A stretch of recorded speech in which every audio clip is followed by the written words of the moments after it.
All right, so Brandon DeVore from Be Better Golf a couple weeks ago put out a sort of protocol for getting better at golf where you go through a series of steps, and it's largely about gaining control over the functional swing plane.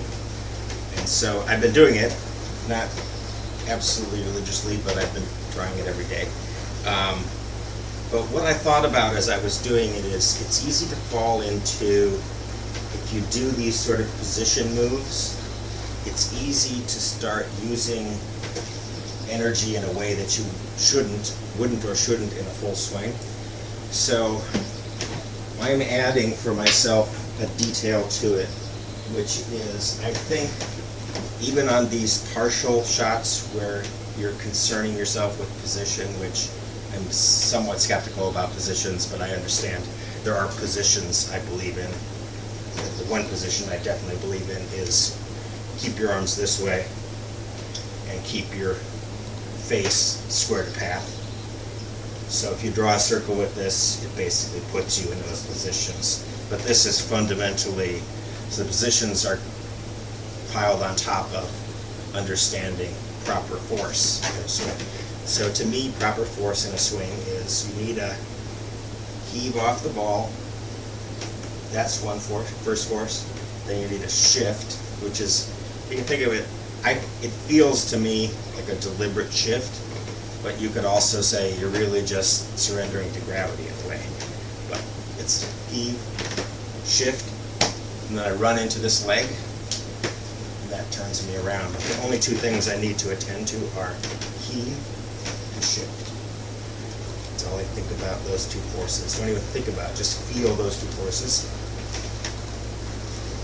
And then, what I think is important is even in a very small swing, you still need to use those two forces. If you start putting yourself in positions using a different series of forces, you're not really training your body to then take that and turn it into a full swing. So I think you don't want to go do this very controlled.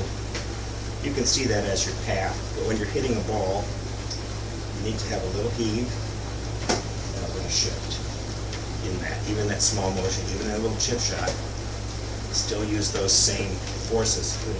Heave off the ball, that gets the club to sort of terminate on its own. If you get yourself all the way to here in a forceful way, then you're going to start down and you're going to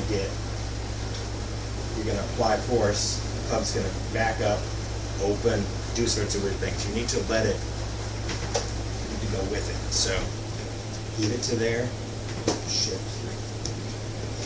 So I'll do a little one. Heave it to there and shift through. And now I can do even a smaller one, but still attend to that. Heave it there, shift through. Shift it.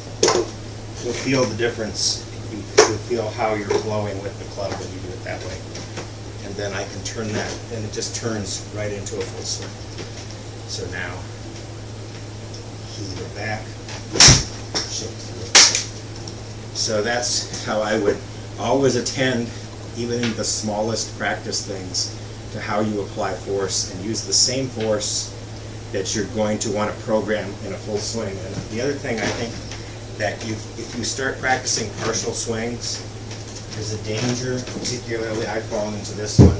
If you practice, I'm going to go through my driver like this. You practice basically hitting a driver without finishing, and then when you get to your driver swing, you forget, no, a driver swing has to be that, right? So at the end of that, you need to let it go. Any practice swing, even if it's partial, the last one needs to be all the way through.